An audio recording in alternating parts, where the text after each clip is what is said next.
పిఠాపురం పట్టణం హనుమాన్ జన్మదినోత్సవాన్ని పురస్కరించుకుని విశ్వ హిందూ పరిషత్, బజరంగ్ దళ్ విశ్వ హైందవ పరిషత్, హిందూ ధార్మిక రక్షణ సమితి, బ్రాహ్మణ సేవా పరిషత్, శ్రీరామ దత్తసాయి పీఠం మరియు హిందూ ధార్మిక సంఘాల ఆధ్వర్యంలో పిఠాపురం పట్టణంలో నిర్వహించిన హనుమాన్ శోభాయాత్ర విజయవంతంగా నిర్వహించారు. ఈ సందర్భంగా విశ్వ హిందూ పరిషత్ మరియు ఆధ్యాత్మిక గురువులు మాట్లాడుతూ హనుమాన్ జన్మదినోత్సవాన్ని పురస్కరించుకుని పాతగాయి పుణ్యక్షేత్రం నుండి ప్రారంభమైన ఈ శోభాయాత్ర ముఖ్య అతిథులుగా చేతుల మీదుగా సందేశాలు ఇస్తూ అనుగ్రహ భాషణం చేస్తూ ర్యాలీని ముందుండి నడిపించారు. పట్టణంలోని హిందువులు, భక్తులు, యువత భారీ సంఖ్యలో పాల్గొన్నారు. హనుమాన్ స్వామి నామస్మరణలు, జై శ్రీరామ్ నినాదాలు, భక్తి గీతాలు, ప్రత్యేక అలంకరణలతో పట్టణం మొత్తం ఆధ్యాత్మిక వాతావరణంలో మునిగిపోయింది. పట్టణ ప్రధాన వీధుల మీదుగా సాగిన శోభాయాత్రకు ప్రజలు విశేష స్పందనతో కలిసి సాగారు. ఈ కార్యక్రమంలో చెల్లిపోయిన నాగేశ్వరరావు, ప్రాథమిక ఆధ్యాత్మిక గురువులు, విశ్వ హిందూ పరిషత్, బజరంగ్ దళ్ విశ్వ హైందవ పరిషత్, హిందూ ధార్మిక రక్షణ సమితి, బ్రాహ్మణ సేవా పరిషత్, శ్రీరామ దత్తసాయి పీఠం మరియు హిందూ ధార్మిక సంఘాల ప్రతినిధులు, సభ్యులు, అధిక సంఖ్యలో యువకులు తదితరులు పాల్గొన్నారు.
జై శ్రీరామ్, జై శ్రీరామ్, జై హనుమాన్, జై హనుమాన్.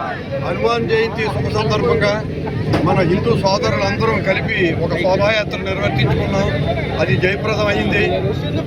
ఈ కార్యక్రమం జయప్రదం చేసిన ప్రతి ఒక్కరికి కూడా హనుమంతుడి యొక్క ఆశీర్వాదం సుప్రదంగా జరిగి అందరూ కూడా ఆయురారోగ్య జ్ఞానాలతోటి విలసించగా ఆకాంక్షిస్తున్నాను. లక్ష్మీ నరసాపురం, నా పేరు స్వామి సూర్యానంద. 55 సంవత్సరాల క్రితం సన్యాస దీక్ష తీసుకున్నాను 1972లో. అందు గురించి అందరూ లక్ష్మీ నరసాపురం మా ఆశ్రమానికి వచ్చి మన హిందూ ధర్మం గురించి అనేక విషయాలు తెలుసుకుంటున్నారు కాక ఆకాంక్షిస్తున్నాను.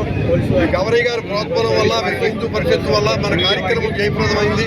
అందరికీ శ్రీరాముడి యొక్క, హనుమంతుడి యొక్క ఆశీర్వాదాలు లభించుగాకని ఆకాంక్షిస్తూ జై హనుమాన్, జై హనుమాన్. చైతన్యంగా ఉందనడానికి ఇవాళ మనకి నిదర్శనం ఇది. కాబట్టి నా ముఖ్యమైన విషయం ఏంటంటే, హిందూ సమాజం భక్తికి లోట్లేదు, కానీ శక్తి దగ్గరికి వచ్చేసరికి వెనకబడిపోతున్నాం మనం. ఈ విషయాన్ని మనం గుర్తించాలి. ఏం చేద్దంటే, ఒక పాస్టర్ చర్చి కేంద్రంగా రాజకీయం చేసుకుంటున్నాడు, ఒక ఇమాము మసీదు కేంద్రంగా రాజకీయం చేసుకున్నాడు.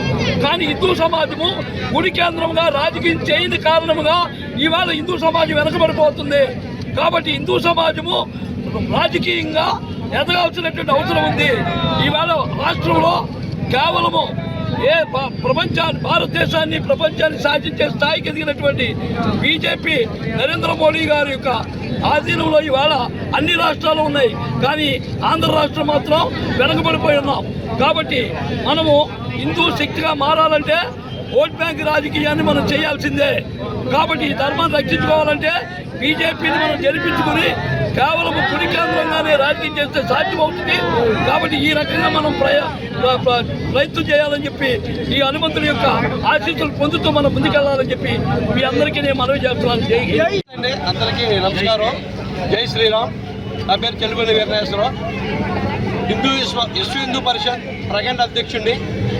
ఈరోజు హనుమాన్ జయంతి సందర్భంగా ఈ శోభాయాత్ర కండక్ట్ చేశాము. ధార్మిక సంస్థలు అన్నీ కలుపుకుని హిందూ ధర్మరక్షణ సమితి, బ్రాహ్మణ సేవా పరిషత్, శ్రీరామ దత్తసాయి పీఠం మరియు హైందవ పరిషత్తుతో కలిపి చేశాము ఈ ఒక్క సంవత్సరం. ఎందుకంటే విహెచ్పి ఈ టైటిల్ని క్యాప్చర్ చేసి ఇప్పటి వరకు విహెచ్పి లేదు, 1.5 year నుంచి పిఠాపురంలో, కానీ విహెచ్పి గారు కొనసాగారు కొంతమంది. ఈరోజు జరిగిన ప్రోగ్రాంలకి ఈ ధార్మిక సంస్థలన్నీ సపోర్ట్ చేసే ఇదే విధంగా ప్రతి సంవత్సరం ఇంకా ఘనంగా ముందుకు తీసుకెళ్తాం. ధార్మిక సంస్థల ఆధ్వర్యంలో ధర్మరక్షణ